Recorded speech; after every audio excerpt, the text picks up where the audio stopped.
am done. Nah. Honest? It's me water. It's your water. It's me water. Hey guys, how you going today or tonight? My name's Regan Thompson. We're here at Syndicate Street Store. I'm going to go through some parts that we just got into stock. So we've just recently started stocking the range of Unfair Scooters parts. So some people might be like, yeah, well, I remember Unfair Scooters. Yep, that's right. I used to ride for Unfair Scooters. I actually used to manage it a bit. Reese used to ride for Unfair Scooters as well. I don't ride for Unfair Scooters anymore. I don't work for them. It's actually become under new ownership. And when it came under new ownership, we just thought, you know what, we had a lot to do with the creation of these parts and whatnot, so let's get them in and let's stock it. So that's what we did. And I've got them here on the couch with me today.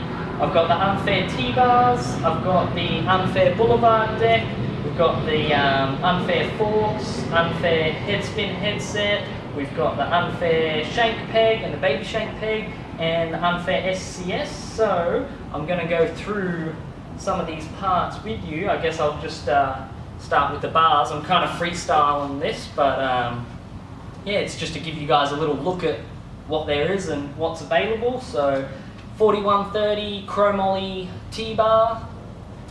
It measures up to 500 wide.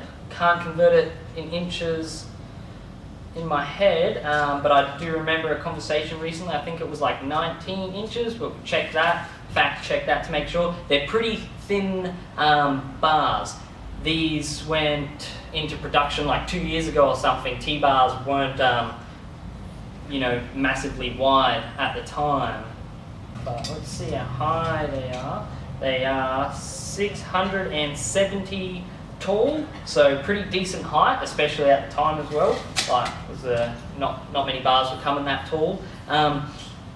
On the front here, you can actually see there's little cut marks. So say you cut your bars down to 650, 625, 600, 575, 550, 525, and then minimum. So the reason there is a minimum for how low you can cut these bars is because unlike any other bar, but off the top of my head, so yeah, just to confirm that, Reese, the minimum confirms that these are internally tapered. So, I'll just wait, there's a plane going past. Okay, I'm sure you can hear me now. So these bars actually change thickness inside here. I think, if I remember the designs correctly, it goes thinner and thicker a few times on the way up. So basically that's just so that they take the material out where it's not needed so that you can get a scooter bar as light as possible. And when you look in the top, I can 100% guarantee that these bars are tapered across the top tube as well. When I look through it, I can actually see it gets thicker in the middle, thinner on the outside. So where you need the thick strength here, you don't need it to be as thick out here. So it's just so you can get as light as possible. Right now I'm running aluminium Reaper bars because they're so light, but I'm really thinking about putting on a pair of these, to be honest, because just so light, and I only run 19 wide bars anyway, so that's really good for me. And yeah, I'm not sure on the overall weight of this. I'll have to find out and try to put that in the description or on the website, but yeah, that's the Unfair Scooters T-bars.